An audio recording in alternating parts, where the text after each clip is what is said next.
Bonsoir et bienvenue dans votre journal Toute Région. Le prêtre Olivier Maire, accompagné par ses fidèles vers sa dernière demeure. Ses obsèques se sont déroulées cet après-midi dans la basilique de Saint-Laurent-sur-Sèvre, en Vendée, où l'ecclésiastique a été tué. Son meurtrier présumé est le suspect de l'incendie de la cathédrale de Nantes l'an dernier. On ne se bouscule plus. Dans le vaccinodrome de Bordeaux-Lac, à la dernière minute, on peut donc obtenir un créneau. Moi, j'ai pas eu de mal, franchement. J'ai eu plein de créneaux d'horaires et jours, franchement, sans problème. Le nombre de demandeurs a fait une chute vertigineuse. On a perdu les 2/3 de nos vaccinations. On est passé de 3000 à 1000, 1200 par jour actuellement. Probablement l'effet 15 août. Le surplus de doses de vaccins contre les formes graves de la Covid a été redistribué dans d'autres sites de Nouvelle-Aquitaine. Vous avez pris rendez-vous? Inutile, ici à Coudoux, dans les Bouches-du-Rhône, vous pouvez vous faire vacciner tout de suite et sans rendez-vous. Des pompiers font les injections. C'est très positif de voir que les gens puissent et viennent sans rendez-vous pour mille et une raisons, parce qu'ils sortent du travail au bon moment, parce qu'ils y ont pensé, parce que voilà. Je travaille dans une grande surface. Si j'ai pas de passe sanitaire, pas de travail, quoi. C'est plus facile. Comme ça, tu attends pas, tu cherches pas sur Internet, etc. Tu viens direct. Après une baisse des demandes, avec cette nouvelle formule, ce grand centre de vaccination connaît une forte affluence, 2500 personnes environ par jour. Après la vaccination sans rendez-vous, la vaccination aux portes de chez vous. Dans le Tarn-et-Garonne, un camion roule à la rencontre des populations. 7h30 du matin, le camion est déjà en place. C'est Olivier Noguig, pharmacien dans cette commune de 5000 habitants, qui s'occupe des vaccins. 350 doses sont disponibles pour la journée. Là, il est clair que ça va permettre de vacciner énormément de gens et ça va donner accès à la vaccination à des personnes âgées ou qui n'ont pas la capacité ou la possibilité à prendre des rendez-vous par Internet. Donc pour moi, c'était essentiel. À l'intérieur de la salle des fêtes, les rendez-vous s'enchaînent. Près de 150 sont prévus aujourd'hui. Beaucoup sont là pour une première dose. Qu'est-ce qui vous a décidé aujourd'hui d'aller vous faire vacciner? Parce que c'était dans la commune. Parce qu'autrement, il fallait se déplacer à Castel-Sarrazin, Beaumont-Lomagne. Et quand on n'a pas de mobilité au niveau véhicule, donc l'opportunité, voilà.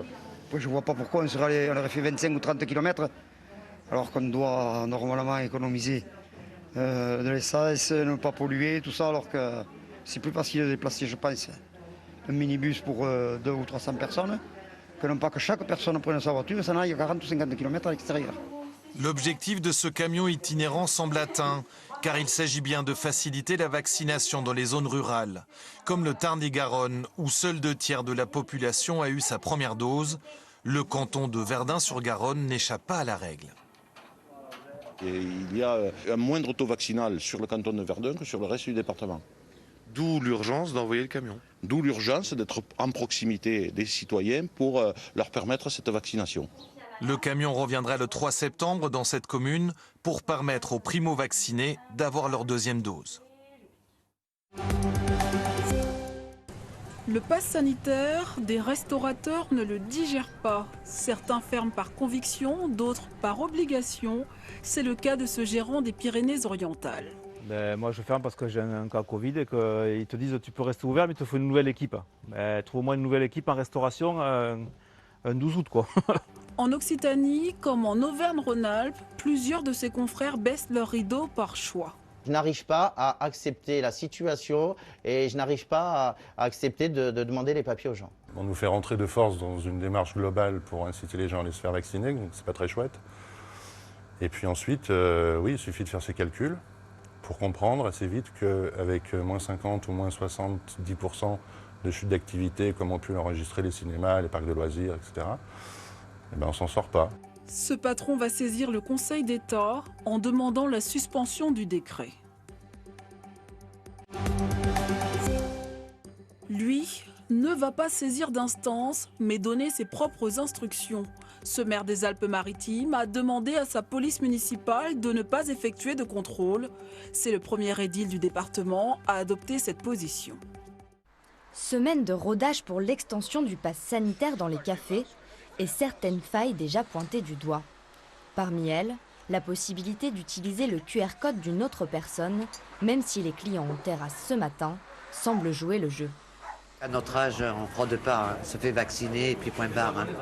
On est tranquille. C'est la meilleure solution pour vous, quoi? C'est la meilleure solution pour, oui, pour nous. Après, pour les jeunes, c'est un autre problème. Si ce client possède son pass sanitaire, il comprend néanmoins les motivations des fraudeurs. C'est pas bien, mais ça nous traverse l'esprit. Prendre des risques ou pas. De toute façon, ça, on ne pourra pas l'empêcher. Hein. Il y a toujours, dès qu'il y a quelque chose, il y a toujours des fraudeurs qui essayent de trouver le moyen de frauder tout. Donc, voilà. Pour cette commerçante, cette mesure déjà contraignante ne fait tout simplement pas partie de son travail. Nous, on n'a pas choisi policier comme métier. Nous, on veut être commerçant, on veut avoir un bon contact avec nos clients. On n'a pas envie de les contrôler, c'est pas notre rôle. Donc, on n'a pas envie de le faire déjà. Et en plus, on ne sait pas comment le faire. Un constat largement partagé par le maire de la ville, qui a indiqué que ces policiers municipaux ne procéderaient pas à ces contrôles. On ne peut relever l'identité que s'il y a le constat d'une infraction. Donc, on n'est pas habilité à faire ça. Et de toute manière, même si on l'était, je ne vois pas l'intérêt d'embêter les professionnels qui travaillent, qui doivent travailler, et les clients et les vacanciers qui sont là. Dès la semaine prochaine pourtant, ne pas posséder de passe ou utiliser celui d'un tiers dans ses commerces sera passible d'une amende de 135 €. Des grelons gros comme ça. Il en est tombé dans le Puy-de-Dôme hier, un terrible orage de grêle indescriptible. Ah, ça n'a pas de mots, c'est dément, c'était dément. Pendant une vingtaine de minutes, j'avais des glaçons gros comme une balle de ping-pong et j'ai eu très peur, moi. On s'est enfermé là où on a pu et les toits sont arrachés, les maisons sont détruites, les jardins sont détruits, on n'a plus rien. C'est le second épisode orageux du secteur en quelques semaines.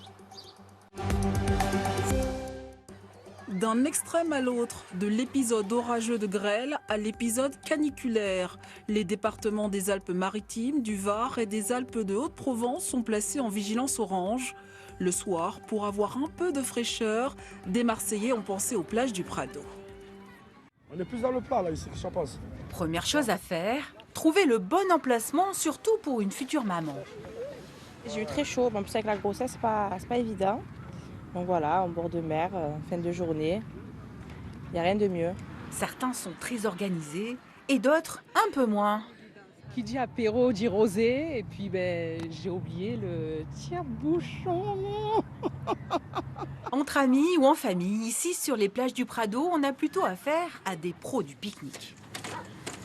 Qu'est-ce qu'il y a dans la glacière? Voilà, il y a tout ce qu'il faut. Bon, les boissons, il y a des sucrés, il y a des moins sucrés. Pendant que certains commencent à trinquer, d'autres se baignent au coucher du soleil. Alors, elle est bonne? Oui, elle est bonne. C'était trop bien. Le paradis. La plage, le coucher de soleil qui se finit, mais très joli. Un bon petit pique-nique, c'est super. Et pas de pique-nique sans barbecue, les feux sont allumés un peu partout. Il y a quoi à manger ce soir? Il y a la viande, il y a le poulet, il y a merguez. C'est la fête. Et là aussi, tout est prévu. Et tant pis si c'est interdit. Chacun sa technique. Certains sont très prudents. Fais attention, ça fait 15 ans qu'on vient ici, entre famille. Dès qu'il y a un petit feu qui déborde, et voilà. Vous savez que c'est interdit? Ah bon? Mais regardez, il y en a 1, 2, 3, 4, 5, 6, il y en a plein, il y en a trop des barbecues. Vous ne pouvez pas, madame, nous dire que c'est interdit. Rien n'est interdit à Marseille. La soirée d'été ne fait que commencer au clair de lune. Vive la vie, vive Marseille, vive l'été, vive les vacances. Vive les vacances et leurs sensations fortes. Nous enfilons un baudrier à présent. En Nouvelle-Aquitaine, nous allons sauter du haut de ce viaduc pour aller toucher l'eau du bout des doigts. Allez, 1, 2, 3.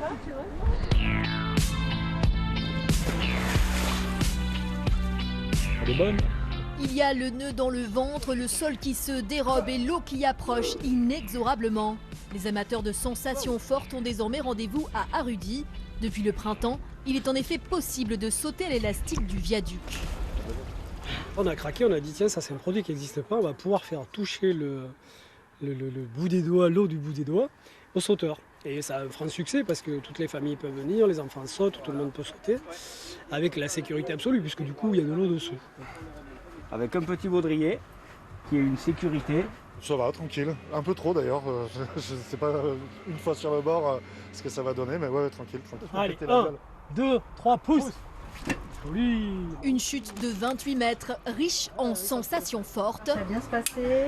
Un exercice pas toujours si facile. Vous vous sentez comment là? Pas très bien. Pas bien du tout. Pousse et ouvre les bras. 1, 2, 3, pousse. Mais qui séduit pourtant un grand nombre d'amateurs. Ouverte tous les jeudis, l'activité accueille une trentaine de personnes par semaine. C'est vous qui avez offert ça à votre ami? En effet, tout à fait. Pourquoi vous l'aimez plus? Exactement. C'est quelqu'un qu'on n'apprécie pas beaucoup. Du coup, on va le jeter dans le vide. C'est une solution comme une autre. Il était Exactement. consentant pour venir ici? Pas tout à fait, non.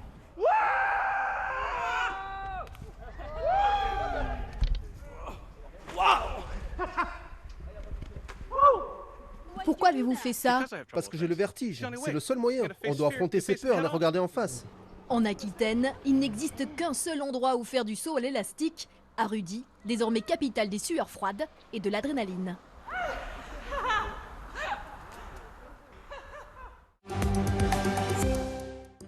Restons dans les airs, mais prenons beaucoup plus d'altitude pour des acrobaties très techniques cette fois-ci. Laissons faire les pros. Ils font partie de la célèbre patrouille de France. Parmi ces pilotes d'Alpha Jet, des aviateurs normands. Ils sont 8 Alpha Jet à en mettre plein la vue. Parmi les aviateurs de la patrouille de France, Romain Le Seigneur est originaire du Cotentin et ce show aérien a une saveur particulière. Moi, j'ai appris à voler non loin d'ici, à l'Aéroclub de l'Essai. Après, j'ai fait quelques navigations de début sur des machines telles que celle-ci, un DR400 d'Aéroclub. Après, c'est vrai que revenir avec la patrouille de France et faire du bleu-blanc-rouge dans le Cotentin, c'est tout de même une grande fierté. Avant le spectacle, il faut faire ses gammes. Je te vois. Derrière. Dans le jargon, cette préparation est appelée la musique, le moment de répéter la gestuelle très orchestrée. Puis, direction le tarmac. Julien Lepage est canet. Si le spectacle dans sa région a de quoi l'enthousiasmer, l'heure est à la concentration. On est encore en train de mentaliser ce que le leader vient de nous dire au briefing. On est en train d'imaginer les différents points. Un axe qui va être par beau temps, mais qui n'est pas facile. Et puis c'est un axe qu'on ne connaît pas, donc on va aller travailler. Équipement obligatoire. Et casque bleu-blanc-rouge, bien sûr, avant le décollage. Depuis la plage de Collignon, le public profite des figures impressionnantes et des fumées tricolores. Certains guettent plus particulièrement l'Alpha Jet numéro 6 du capitaine Romain Le Seigneur. La famille de l'aviateur est au rendez-vous. C'est beaucoup de fierté pour la famille, pour tout le monde, beaucoup d'émotions. On est ravis de le voir dans les airs. Depuis son enfance, c'était son rêve, donc on est tous très fiers. La patrouille de France s'est illustrée dans le ciel du Cotentin. Une belle déclaration d'amour des pilotes normands à leur région.